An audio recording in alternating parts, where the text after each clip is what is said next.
Middle ఈస్ట్లో చమురు జ్వాల చల్లారడం లేదు. ఇరాన్, ఇజ్రాయెల్ ఢీ అంటే ఢీ అంటున్నాయి. అమెరికా సైతం ఆజ్యం పోస్తుంది. అయితే ప్రపంచాన్ని మరో సంక్షోభం వైపు నెట్టేస్తుంది నార్త్ కొరియా. మిస్సైళ్ల పవర్ను ప్రదర్శించారు కిమ్ జోంగ్ ఉన్. ఒక్కసారి డిసైడ్ అయితే తన మాట తానే వినని టైప్ ఆయన. అగ్రరాజ్యాధినేత అయినా సరే తేల్చుకుందాం, చూసుకుందాం అన్నట్టే ఉంటుంది కిమ్ దూకుడు. సింపుల్గా చెప్పాలంటే ట్రంప్ టెంపర్కు సరైనోడు. యుద్ధం వేళ కిమ్ పేరు మార్మోగిపోతుంది. అమెరికాను టార్గెట్ చేసే శక్తివంతమైన ఇంజిన్ను టెస్ట్ చేసి స్పష్టమైన హెచ్చరిక పంపించారు. ఆసియాలో స్పార్క్ మొదలైందా? ప్రపంచం మరో యుద్ధం అంచున నిలిచిందా? ట్రంప్కు వార్నింగ్ ఇస్తున్నారా? వార్కు కౌంట్ డౌన్ స్టార్ట్ చేశారా? అసలు నార్త్ కొరియా డిక్టేటర్ వ్యూహం ఏంటి? ఆయన ఏం చేశారు? ట్రంప్కు నార్త్ కొరియా టెన్షన్.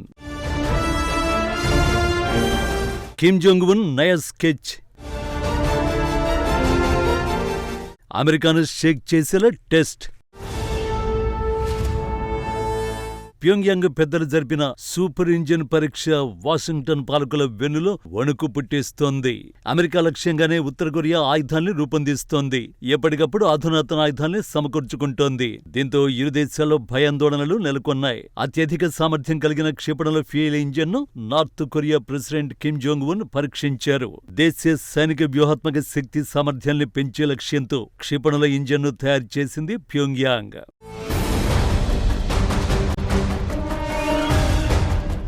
మిడిల్ ఈస్ట్లో మిస్సైళ్ల వర్షం కురిపిస్తున్న వేళ ఉత్తర కొరియా అధ్యక్షుడు జరిపిన క్షిపణి పరీక్ష ఇది. ఇటీవల అమెరికా, దక్షిణ కొరియా వార్షిక సైనిక విన్యాసాలు నిర్వహించాయి. వాటికి కౌంటర్గానే ఉత్తర కొరియా యుద్ధనౌక నుంచి తన తీరానికి సమీపంలోని దీవులపై క్రూజ్ క్షిపణులను ప్రయోగించింది. ప్రయోగ పరీక్షలను ఉత్తర కొరియా అధినేత కిమ్ స్వయంగా పర్యవేక్షించాడు. ఉత్తర కొరియాపై అణ్వాయుధ దాడి ముప్పును నిరోధించడానికే ఈ శక్తివంతమైన క్షిపణులతో ప్రయోగాలు జరిపామని కిమ్ నొక్కి చెప్పాడు. సరిగ్గా ఇలాంటి సమయంలోనే అమెరికా ఎవరూ ఊహించని నిర్ణయం తీసుకుంది. దక్షిణ కొరియాకు రక్షణ కల్పించేందుకు ఏర్పాటు చేసిన యాంటీ మిస్సైల్ వ్యవస్థల్ని పశ్చిమాసియాకు షిఫ్ట్ చేస్తోంది. తమ రక్షణ కోసం అమెరికాను నమ్ముకున్న దేశాలన్నింటికీ కంటి మీద కొనుకు లేకుండా చేస్తోంది.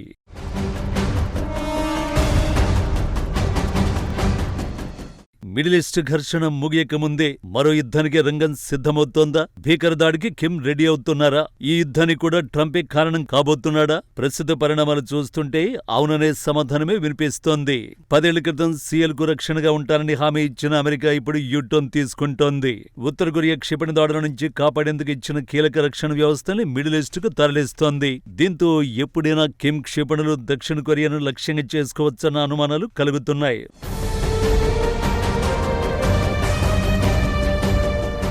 అంతా నా ఇష్టం, నేను చెప్పినట్లు వినాలంటున్న ట్రంప్కు షాక్ ఇచ్చారు కిమ్. మాతో పెట్టుకుంటే మటాషేనంటూ సిగ్నల్స్ పంపుతున్నారు. అమెరికా ప్రధాన భూభాగాన్ని సైతం తాకే క్షిపణి ఇంజిన్ని ఉత్తర కొరియా పరీక్షించడం అనేక కొత్త సందేహాలకు తావిస్తోంది. కార్బన్ ఫైబర్ మెటీరియల్తో రూపొందించిన ఇంజిన్లో ఘనరూప ఇంధనాన్ని వాడే వీలుందని నార్త్ కొరియా అధికార వార్తా సంస్థ కొరియన్ సెంట్రల్ న్యూస్ ఏజెన్సీ ప్రకటించింది. ఆ ప్రయోగాన్ని అధ్యక్షుడు కిమ్ జోంగ్ ఉన్ స్వయంగా పరిశీలించారని తెలిపింది.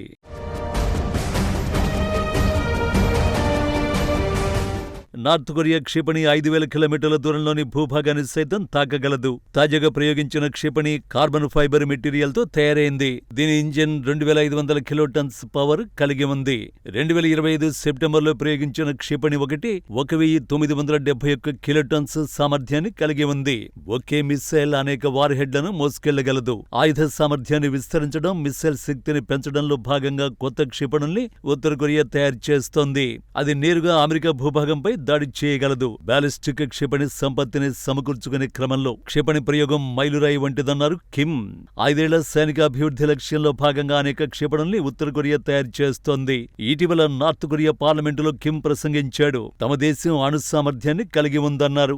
అమెరికా ప్రపంచవ్యాప్తంగా తీవ్రవాదాన్ని, ఘర్షణలను ప్రోత్సహిస్తోందన్నారు. తాజాగా చేపట్టిన మిస్సైల్ పరీక్ష దేశ సైనిక శక్తిని ఉన్నతంగా నిలపగలదన్నారు.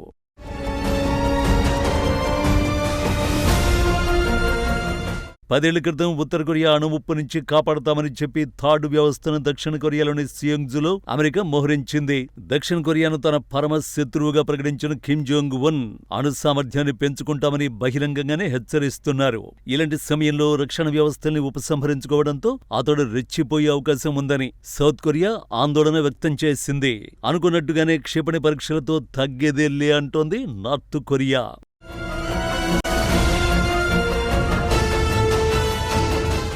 ఉత్తర కొరియా చేస్తున్న క్షిపణి పరీక్షలపై అంతర్జాతీయ నిపుణులు సందేహాలను వ్యక్తం చేస్తున్నారు. ఇంజిన్ దహన సమయం వంటి కీలక సాంకేతిక వివరాలను వెల్లడించకపోవడంతో ఇది కేవలం పొరుగు దేశాలను బెదిరించే ఎత్తుగడ కావచ్చని దక్షిణ కొరియా పరిశోధకులు అభిప్రాయపడుతున్నారు. 2025 సెప్టెంబర్లో జరగాల్సిన ఖండాంతర బ్యాలిస్టిక్ క్షిపణి ప్రయోగం ఆలస్యం కావడానికి రష్యా నుండి అందుతున్న సాంకేతిక సహాయం లేదా అంతర్గత వైఫల్యాలు కారణం కావచ్చని విశ్లేషకులు భావిస్తున్నారు. ఉక్రెయిన్ యుద్ధంలో రష్యాకు ఉత్తర కొరియా సైనిక మద్దతునిస్తున్న తరుణంలో రెండు దేశాల మధ్య పెరుగుతున్న వ్యూహాత్మక సహకారం క్షిపణి సాంకేతికత అభివృద్ధికి ఊతమిస్తున్నట్లు కనిపిస్తోంది.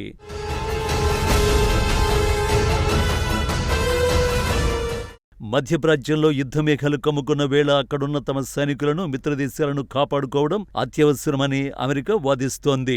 నమ్మిన వారిని నట్టేట ముంచడం అమెరికాకు కొత్తేం కాదు. గతంలో కూడా ఇలాగే మిత్రదేశాలకు హ్యాండ్ ఇచ్చింది.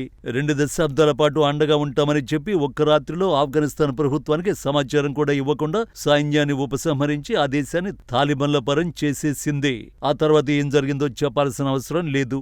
ఆఫ్ఘనిస్తాన్ ఒక్కటే కాదు, సిరియాలో ఐసిస్ పై పోరాటంలో అమెరికాకు కుర్దులు ఎంతో సాయపడ్డారు. కానీ వాళ్లతో అవసరం తీరాక వారిని టోకీ దాడికి వదిలేసి అమెరికా వెనక్కి తగ్గింది. తాజాగా సియోల్ వంతొచ్చింది.